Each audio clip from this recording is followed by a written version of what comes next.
जय हिंद दोस्तों। इस वीडियो में पाकिस्तान का मीडिया भारत में चाइना के विदेश मंत्री की विजिट पे अपना रिएक्शन दे रहा है तथा अपनी पाकिस्तान के इमरान सरकार को कोस रहा है। इस वीडियो को शुरू करते हैं। यदि आप चैनल पर पहली बार आए हैं तो चैनल को सब्सक्राइब ज़रूर करें। Thank you so much. कि आप जानते हैं कि OIC में पाकिस्तान में चाइना के फॉरेन अफेयर्स जो वैंग यी हैं उन्होंने शिरकत की।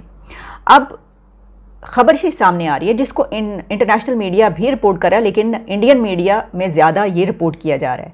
चाइनीज़ फॉरेन मिनिस्टर वैंग यी ने पाकिस्तान से इंडिया जाना है और उनका जो प्लान है वो ये है कि वो पाकिस्तान से इंडिया जाएंगे, इंडिया विज़िट करेंगे फ्राइडे को और उसके बाद वो नेपाल जाएंगे। 25 to 27 वो नेपाल के विज़िट पर होंगे। नेपाल के विज़िट के मुतालिक तो सबको मालूम है, वो उसकी सारी डिटेल सामने आ चुकी हैं। 25 to 27 अब ये कहा जा रहा है कि इन दिनों में वो नेपाल में होंगे। लेकिन जो इंडिया और चाइना के बीच एक प्लान बना उसको अनाउंस नहीं किया गया दोनों कंट्रीज़ की तरफ से, और वो ये है कि वैंग यी इंडिया जाएंगे। अच्छा, ये प्रपोज़ल भी चाइना की तरफ से भेजा गया, क्योंकि मेरे सामने जो न्यूज़ है जो मैं पढ़ रही हूँ उसमें यह है कि it was China that sent a proposal to India for a visit to New Delhi by Wang as part of his tour of the region. कि उनका ये था प्लान और उन्होंने कहा कि वो इंडिया भी विजिट करेंगे।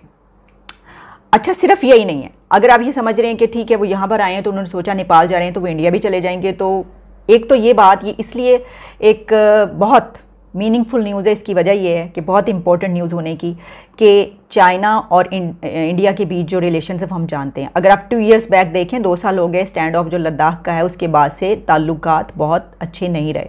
ट्रेड उनकी बड़े पैमाने पे होती है, वो होती रहेगी, वो हमारी जैसे थोड़ी हैं, वो बेवकूफ़ी क्यों करेंगे। लेकिन हमारी जो पॉलिटिक्स है वो तो ये है ना कि वो तो हमारे अपने इर्द गिर्द ही घूमती है। हम उसमें मुल्क का मफाद, मुल्क का फ़ायदा तो देखते नहीं। हम ये देखते हैं कि ओहो भाई, भारत से अगर हमने ट्रेड का अनाउंसमेंट कर दी तो फिर तो क्या लोग क्या कहेंगे, वो तो वोट बैंक कम हो जाएगा, ये हो जाएगा। उसमें बहुत सारी बातें जो हम अक्सर बात करते हैं, तो इस तरह तो लोग नहीं देखते। लोग तो अपने कंट्री को ऊपर ले जाते हैं ना। तो उनकी ट्रेड तो जारी है, लेकिन अब कुछ न्यू प्लान्स हैं दोनों कंट्रीज़ के। और वो प्लान जब मैं देख रही थी कि आगे क्या ये देख रहे हैं, तो उसमें ये बताया जा रहा है कि इंडिया और चाइना एक दूसरे के साथ रिलेशंस रिस्टोर करना चाहते हैं, बायलैटरल टॉक्स शुरू करना चाहते हैं। सिर्फ यही नहीं बल्कि एक ट्रेड फोरम भी बनाना चाहते हैं, और सिर्फ यही नहीं बल्कि सिविलाइजेशन डायलॉग बिटवीन 2 कंट्रीज़ भी शुरू करना चाहते हैं। यानी सिविलाइजेशंस ऑफ बोथ कंट्रीज़, इसके ऊपर एक डायलॉग शुरू करना चाहते हैं। दिस इज़ बिग हिट, मतलब ह्यूज स्ट्रेटजी है ये। एक अगर आप ये देखें कि दोनों जो मुल्क हैं उनकी सिविलाइजेशंस तो बहुत पुरानी है, चाइना और भारत की। खैर हमारी भी वही है सिविलाइजेशन, हम उसको माने या ना माने, यानी फोर फादर्स और वो सब रूट्स तो जो है वहीं से आती हैं। लेकिन उनकी जो है वो उन्होंने ये सोचा है कि इसके ऊपर डायलॉग शुरू किया जाए। अच्छा, अब सिर्फ यही नहीं है, इससे भी बढ़ गया काम, और वो ये है दोनों कंट्रीज़ के बीच के जो प्लान्स नज़र आ रहे हैं जो कि अनाउंस नहीं किए गए, लेकिन बिहाइंड द डोर्स इनके ऊपर बातचीत चल रही है। और वो ये है कि जो ब्रिक्स समिट है आगे, उस पे चाइना ये चाहता है कि PM मोदी वहाँ पर जाएं, इंडिया के प्राइम मिनिस्टर ब्रिक्स पर चाइना जाएं और वहाँ पर जाकर उनसे मुलाकात करें और वो चाइना का विज़िट करें फिज़िकली। यानी उनको एक तो वर्चुअल होती है ना, लेकिन वो कह रहे हैं कि चीन ये चाहता है कि वहाँ पर पहुँचे। अच्छा, जाहिर है कि इसका मतलब ये है कि वो इतने अच्छे ताल्लुकात चाहते हैं कि जब दोनों कंट्रीज़ जो हैं इस तरीके से विज़िट कर लेंगे तो फिर वो जो लड़ाई झगड़ा जो सब कुछ चल रहा है, क्लैश, वो तो बहुत हद तक कम हो जाएगा। कम क्या हो जाएगा, ख़त्म ही हो जाएगा। फिर उसमें बहुत सारी और हमें पता चलेगा डील्स हो रही हैं, कॉन्ट्रैक्ट्स हो रहे हैं, एग्रीमेंट्स हो रहे हैं, MOUs साइन हो रहे हैं। उसके बाद तो फिर ये सब कुछ शुरू हो जाएगा। तो जो मैंने आपको बात की थी कि इस रीजन के लिए तो बड़ी अच्छी डेवलपमेंट है। वो किस लिए? वो इसलिए कि फिर ये पीसफुल एक हमें एटमॉस्फेयर मिलेगा अगले कई सालों तक, कि हमें ये नज़र आएगा कि भाई जो डर होता है कि इस रीजन पर जो है वो कहीं जंग के बादल न मंडला जाएं, कुछ ऐसा ना हो जाए जैसा कि पहले होता रहा, हमने देखा, और फिर बढ़ के वो कहीं कुछ और ना हो जाए। और इंडिया और चाइना का अगर कुछ ऐसा होता है तो पाकिस्तान को बीच में कूदना ही पड़ेगा और चाइना का साथ देगा पाकिस्तान। क्योंकि यहाँ पर चाइना के फॉरेन मिनिस्टर वैंग यी जो हैं उन्होंने खुलकर इजहार किया था, स्टैंड लिया था कश्मीर के टॉपिक पर। और जब OIC के दौरान जब इसके ऊपर डायलॉग हो रहा था और कश्मीर के मुतालिक बात हो रही थी, तो इसके ऊपर यहाँ पर उन्होंने इसके ऊपर स्टैंड लिया था, उन्होंने बात की थी। यानी अपना जो है अपने जो भी उनके ख्यालात हैं उसका इजहार किया था कि चाइना जो समझता है कि भारत में कश्मीर में जो कुछ हो रहा है उसको देखना चाहिए वगैरह वगैरह, जो उन्होंने बातें की।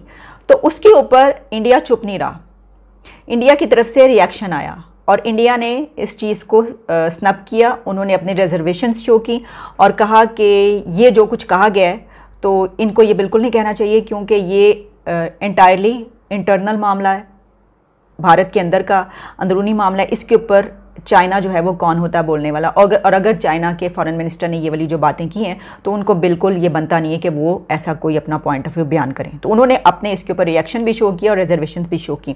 अच्छा, अब हो सकता था कि भारत इसके ऊपर चुप रहता। मैं ये सोची थी कि भाई जब वो जा ही रहे हैं वहाँ पर तो चलो अगर बोल दिया था तो चुप रहते, लेकिन वो चुप नहीं रहा।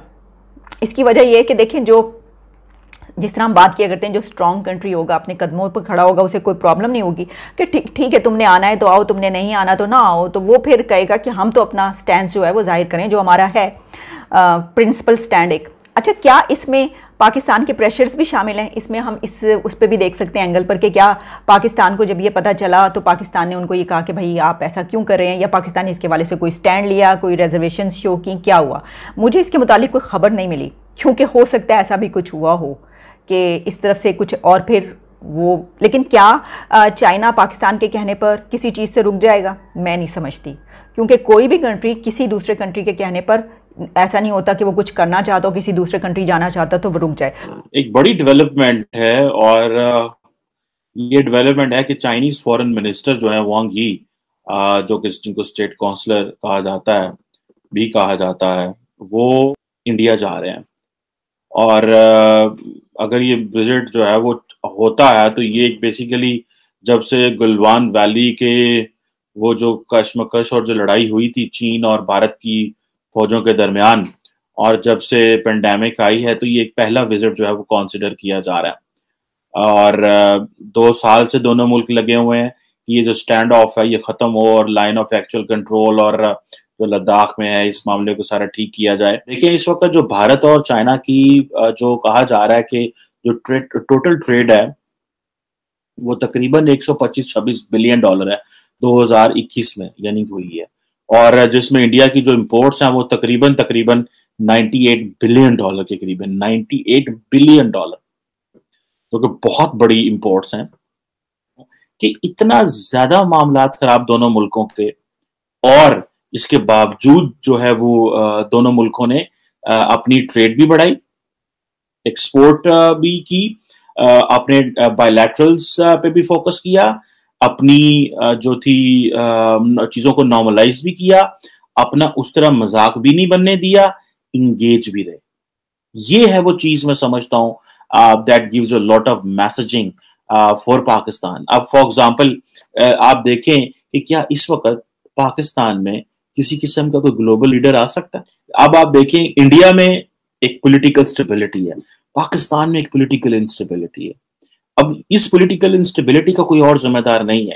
इमरान खान साहब भले कहें अमेरिका करा रहा है, यूरोप करा रहा है, मुझे डीसीड किया जा रहा है, मेरे खिलाफ साजिशें हो रही हैं, बैन अल-अक़वामी दुनिया मेरे खिलाफ हो गई है, मैं बहुत बड़ा रिफॉर्मर था, मैंने यूएई को ये कह दिया कि जनाब हम तुम्हारे गुलाम हैं तो हमें पनिशमेंट मिल रही है। अब ये जो चीजें हैं, ये जाहिर बात है एक बड़ा एक स्टेप है। लेकिन इसके अगर आप चाइना और इंडिया का बिहेवियर देखें तो they have been behaving so decently. इसमें यू हैव टू जिसे कहते हैं ना एक्सेप्ट कि वो किस तरह बिहेव कर रहे थे।